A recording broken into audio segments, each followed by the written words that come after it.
Thank you for joining us for this look at the best original reporting from KPBS News. This week, I'm Maya Trabulsi. In this newscast, the discussion around critical race theory. Jade Hindmon examines how this difficult part of American history became part of the culture war. Ready for the firefight, North County adds an important tool to its arsenal as we enter the traditional peak of wildfire season.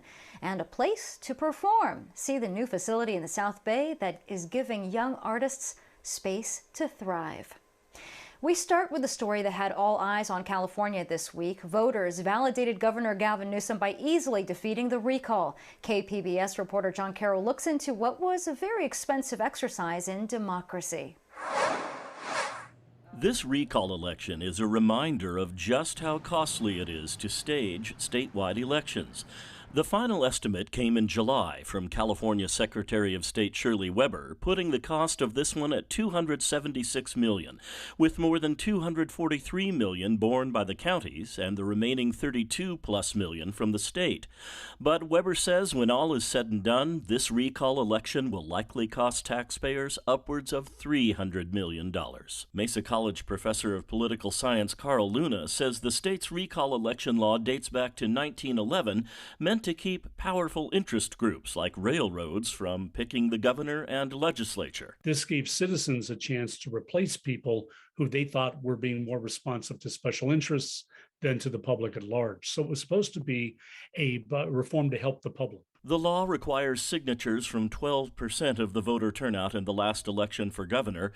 In this case, that worked out to nearly 1.5 million people. But Luna says powerful, wealthy people have figured out ways to work the system. Remember, all those people that are out in front of the Trader Joe's signing people up for these initiatives are being paid to be there. The more money you have, the easier it is to qualify something for the ballot. A couple of reforms are making their way around the halls of the legislature. Democratic State Senator Josh Newman of Fullerton has proposed numerous changes, including banning paying signature collectors and upping the threshold to qualify for a recall election. But Luna is skeptical of those proposals going anywhere. Everybody's upset about it. And the next thing you know, we're thinking about Thanksgiving and Christmas. And then it's going to be the primaries. And by the time we get back to thinking about it, it'll be the next event, the next recall. Or the next election, which is a little more than a year away, when Gavin Newsom will run once again to keep his job. John Carroll, KPBS News. The state's response to the pandemic was the backdrop to the recall election. San Diego is now approaching 4,000 deaths caused by COVID-19. KPBS health reporter Matt Hoffman tells us why there are signs the latest surge might be slowing. Over a recent 7-day period, 57 coronavirus-related deaths were reported in San Diego County. We have had higher numbers in the past, but the deaths typically lag a little bit behind the cases, so I'm not sure we're over the worst of it yet. Dr. Mark Sire is an infectious disease specialist at Rady Children's Hospital who advises the state and federal government on its pandemic response. The deaths come after increased cases during July and into August, but just within the last few weeks, daily case numbers and hospitalizations are trending down. I'm hopeful that we're over the immediate problem, but we will have another surge unless we get a higher percentage of our population immunized. 2.1 million San Diegans are now fully vaccinated, and within the most recent deaths, 80% of people were unvaccinated and nearly all had underlying conditions. The vaccine is very effective at keeping you out of the hospital and dying, and so there are subgroups of our population that remain under-immunized, and those are the people who are getting sick. Sawyer is part of a panel that's meeting to advise the FDA on booster shots. Is a third dose a booster dose? Is it safe? And is it effective? While boosters are being recommended for the immunocompromised, healthcare workers, and the elderly, it remains unclear if they will be recommended for everyone. Once you've got the primary vaccine, you're pretty well protected from getting put in the hospital and dying, but you can still transmit the infection. So if we learn that booster doses cut down that transmission or eliminate it completely, then we might give them to everybody so we can get over with this pandemic. Since March, county data shows 96% of coronavirus hospitalizations and 88% of deaths have been among those not fully vaccinated. Matt Hoffman, KPBS News. Booster shots might become a bigger part of the COVID-19 discussion, but for now they're on hold for most Americans. A panel of advisors recommended the shots for those aged 65 and up or in a high-risk category. They stopped short of expanding boosters to all people 16 or older. Members of the panel said the current two-dose regimen is still effective against severe illness. COVID masks are the latest flashpoint at increasingly chaotic school board meetings. We're also seeing protests about critical race theory. It's studied in law school as a way to examine systemic racism. But somehow it's now front and center over what's taught in K-12 schools. KPBS's Jade Hindmon explores what students are actually learning and how critical race theory is being misunderstood. Schools are back in session, and tensions continue to boil over at school board meetings when critical race theory is mentioned. We do not want our children to be taught that America is systemically racist. The furor is being fed by social conservatives and right-leaning media who say it's replacing the traditional teaching of history and social studies in K-12 schools. But that's not what's happening. In fact, if you're taking a class on critical race theory, you're probably in law school. Kiara Bridges is a UC Berkeley law professor and the author of a book called Critical Race Theory, a primer. No kindergartner that I know is familiar with the Constitution. In fact, no 12th grader that I know has a baseline level of knowledge in order to engage with critical race theory. So critical race theory is not being taught in K-12 schools. So if critical race theory isn't being taught in K-12 schools, what is the controversy? Well, as many schools incorporate a better understanding of the ongoing impacts of racism and bigotry in their curriculums, conservative activists are responding by pushing for sweeping bans to suppress education about race and American history. Any conversation that proposes that race still matters in American society, that race has an impact on whether you live or die, whether you're sick or healthy, whether you are employed or unemployed, whether you get incarcerated or not get incarcerated. Any talk about race that is less than celebratory, that sort of says we triumphed. You know, we abolished slavery, and then we passed the Civil Rights Act, and we triumphed over our tragic racial history. Any talk that challenges that narrative, that suggests that we still have a lot of work to do when it comes to racial inequality, that's critical race theory, according to these conservative activists, and that's what they're trying to keep out of K-12 schools. Let's look at the Ramona Unified School District. The board there recently banned what they called 10 concepts about race from being taught in the classroom. As reported by the San Diego Union Tribune, the school board president said the goal is to make sure lessons focus on American exceptionalism. The goal of banning critical race theory or the goal of banning ethnic studies is indeed to maintain this idea of a white, masculine, Christian American exceptionalism. And that's precisely what is so dangerous about these bans. Sarah Clark Kaplan is a professor of ethnic studies and executive director of the Anti-Racist Research and Policy Center at American University. She says Ramona Unified's ban, and those like it across the country, are actually seeking to remove ethnic studies from the classroom to maintain the myth of American exceptionalism. I think we can think of American exceptionalism as justifying, Andrew Jackson's crusade against Indigenous people, as originating the Trail of Tears, as suggesting that Africans who were kidnapped and enslaved were in fact being saved from their dark life in Africa.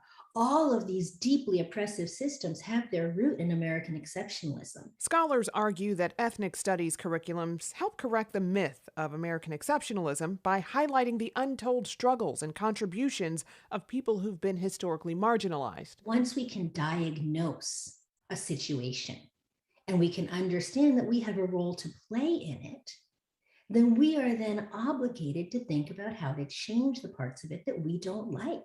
That's what ethnic studies does. How do you understand history, sociology, cultural production, and how do you understand how we can change it? That's the goal, not to make people feel bad. And to that point, Bridges says it's time to move the conversation beyond erroneous terms and the manufactured conflict over critical race theory. Do you want our kids to learn the full scope of American history, the good, the bad, the ugly, the unfinished? do you want our kids to learn everything about this country, or do you want them to learn a myth about this country? I think that most sober thinkers would say, let's teach them everything, because that's the only sort of weapon we have against repeating the mistakes of our past. Jade, Hindmon, KPBS News. Summer ends in a few days, and it was California's hottest on record, according to the National Weather Agency, NOAA. We're getting some relief this weekend, but researchers say the number of days with extreme heat are trending up. KPBS environment reporter Eric Anderson looks into what that means for those who work outside and our economy. Josh Middleton scans a project blueprint in the shadow of a trolley platform at the University Town Center. We have to run a pipe from here to here. Middleton runs Siege Electric. The firm is a subcontractor on the Midcoast Trolley Extension, one of San Diego County's largest public works projects. His workers, Vishal Chan and Brandon Shortreed, are up in a cherry picker under a track platform. They're drilling holes into the underside of the trolley bridge, installing electrical lines that connect to an electrical box just across the street. I don't see it on this column here. Only select columns under trolley stations will be lit so passengers can find the platforms at night. And Middleton says this work is fortunately in the shade. But that's not the case for every job. In fact, sun and heat can be brutal without special gear. They make certain visors, your sunglasses, different types of cooling packs. Gear sometimes isn't enough as hot spells get more intense, happen more often, and last longer. Middleton says the key is finding ways to cope. It's really based on the circumstances of the job environment. We would increase water intake and we would probably allow more time for break periods. Union rules require extra attention for people working in hot conditions. Middleton makes sure his employees have plenty of shade and at least 2 gallons of water per worker. The climate scientists warn that making simple adjustments may not be enough. A recent report, Too Hot to Work, from the Union of Concerned Scientists, finds outdoor workers face higher risks as the number of extreme heat days goes up and the intensity of heat spells increases. Between now and the middle of the century, outdoor workers are going to increasingly lose work time because it's too hot to work. And in many cases, that's going to mean that they will lose out on potential earnings as well. The group's climate researcher, Christina Dahl, says those lost earnings could total more than $55 billion a year by the middle of the century, and communities of color will suffer more. People who identify as Black, African American, Hispanic, or Latino make up about 32% of the population in the US, but they make up about 40% of outdoor workers. And in some different occupations, those numbers are even higher. The analysis concludes that more than 7 million workers could lose up to 10% of their pay because of extreme heat conditions that keep them from doing their job. Employers can provide extra protection and more breaks, but a report co-author Rachel Licker says avoiding work in the middle of the day doesn't always help.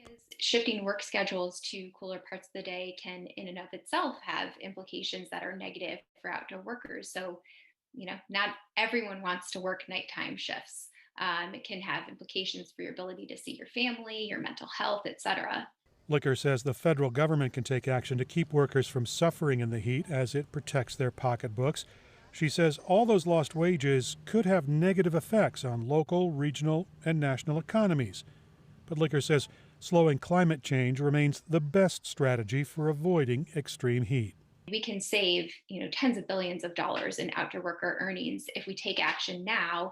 And those solutions to climate change we have in hand. These are measures like, investing in more renewable energy resources so we can get off of fossil fuels, electrifying more of our energy systems. And as the changing climate changes the work environment outdoors, companies will have to find ways to account for the extra safety concerns and the extra expense. Eric Anderson, KPBS News. The more resources, the better as we enter what's often the period of highest risk for wildfires. Melissa May got a close-up look at a new tool that will help protect our communities. San Diego County's first heli-hydrant is now accessible to the region's fleet of firefighting helicopters to help combat wildfires. This new 5,000-gallon water tank can be continuously refilled and remotely controlled by a helicopter pilot, just the way fire trucks hook up to hydrants on the street. So to have a dedicated water source like this, a water resource, is incredibly valuable, and we certainly will be using it, hopefully not too soon, but I'm sure it will eventually see some use. North County Fire Protection District Chief Keith McReynolds says there are a lot of devastating wildfires in this region. His district partnered with the Rainbow Municipal Water Department and CAL FIRE San Diego to build the heli-hydrant. This partnership is known as the Rapid Area Water Supply System. It's designed to proactively combat wildfires and protect life and property. Tony Meacham is with CAL FIRE San Diego. We depend on our aerial firefighting resources to slow the spread of fire, and then we follow up with our ground troops. And what we've seen as the drought has intensified in California, that the usual places that we dip water from, our stock ponds and livestock ponds, those ponds are starting to dry up. Hayden Hamilton is the board president for the Rainbow Municipal Water District and hopes this is the first of many heli-hydrants.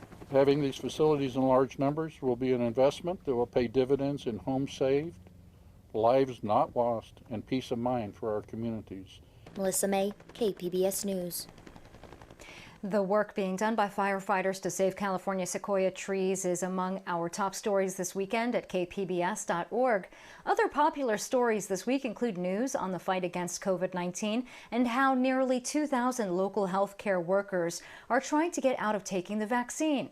Also, reaction to the recall results. What's next for Gavin Newsom now that the governor can focus on governing? And a bit of fun in the South Bay. A new Sesame Street themed water park is coming to Chula Vista. Here is the story from Alexandra Rangel.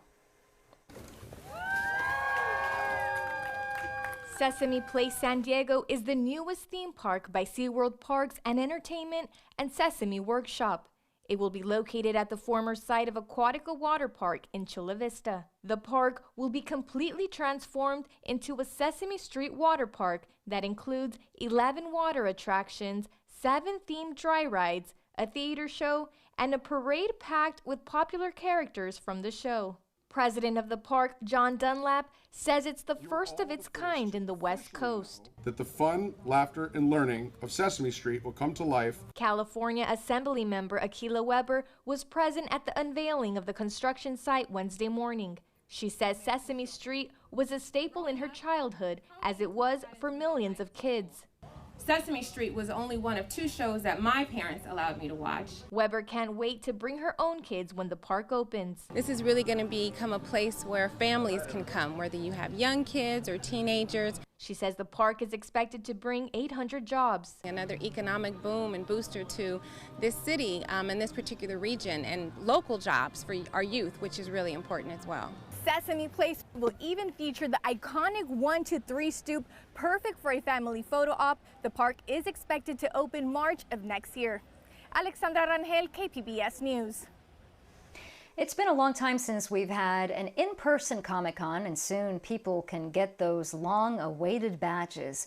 Organizers sent out an alert this week letting everyone know that badges will go on sale next Saturday, September 25th at 11 a.m. It's all done online, and you'll need to register for a Comic-Con member ID in advance.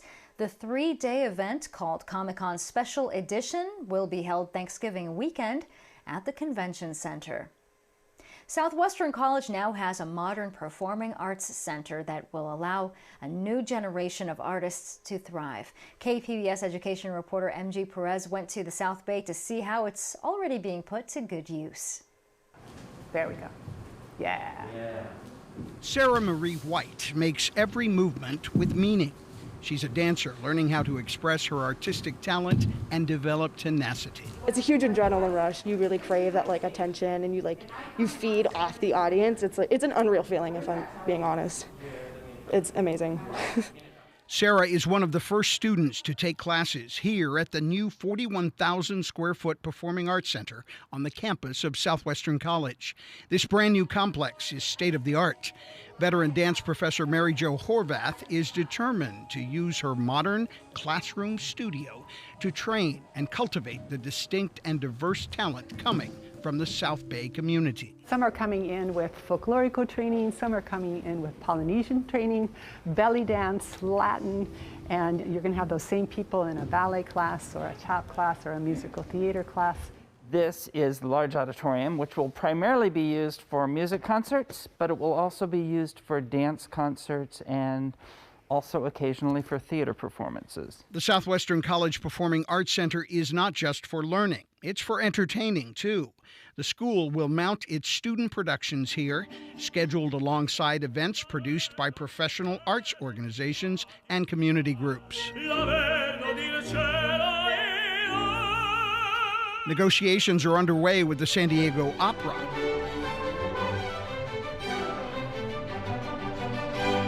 And the San Diego Symphony to lease the space in the future. The complex cost $66 million to design and build. All of it was paid with bond money approved by local voters in November 2016. We really thank the voters of Chula Vista who saw the vision for what could happen at Southwestern College if they just injected some funds here. This corner of the campus where the Performing Arts Center sits was an empty lot for 50 years. Generations of children from the South Bay would come here at Christmas to pick a tree with their family or enjoy the pumpkin patch at Halloween. Now this corner offers much more than just fun, but opportunity like never before. I love you, and I'm trying to make this work, but you make it so difficult. You don't want to listen to a word I say. Freshman Taylor Wiggins wrote this monologue. She's a student in Professor Ruff Yeager's Acting 1 class.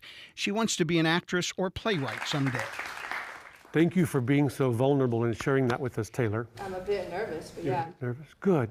That's great that you feel comfortable and you trust us all to listen to your story. Taylor says she's grateful for her education and the new and improved resources Southwestern has to offer her and other students of color. 90% of the student population here comes from historically minority and marginalized communities.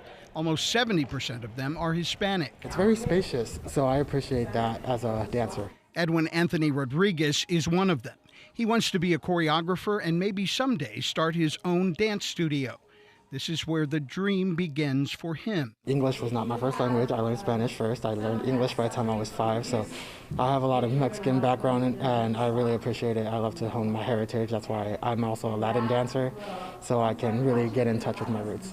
Professor Horvath has spent 31 years on the Southwestern faculty, teaching and creating a community of next-generation dancers. She provides the education and encouragement that often takes her students much farther than a stage. I think dance kind of gives them a new outlook on life. They start to kind of come out of their shell a little bit as they gain technique and as they perfect their craft. Just a few weeks into the fall semester, this multi-million-dollar investment is already yielding a profit of potential. MG Perez, KPBS News. Thank you for watching KPBS News this week. We'll end the show with the latest from the KPBS Summer Music Series. Our showcase of local music continues with an experimental electronic duo who create on their own terms. Scrapes does not play traditional instruments, and you cannot find their music on traditional streaming platforms. Let's take a listen.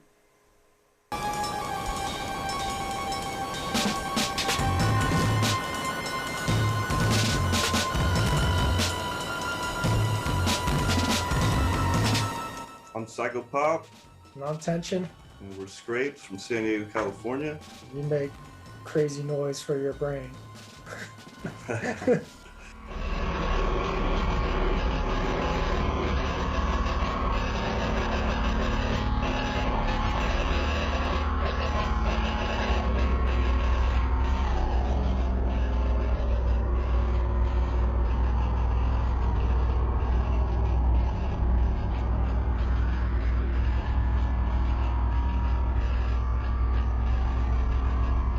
Yeah, we make whatever we want. It's usually psychedelic, trippy, abrasive, aggressive, glitched out, walls of sound, big drums, dirty bass. It's all improv.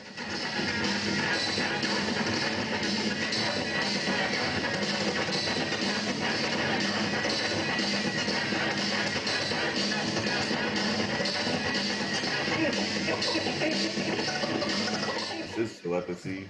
We kind of just look at each other and we already know exactly what's about to happen. It's weird. We just vibe off of each other pretty good. Like, feeding off the telekinetic brainwaves. yeah, we have control of everything on the set, on the stage. So we know I could see what he's about to do. And sometimes I don't know what he's going to do. And that's the best part. Yeah.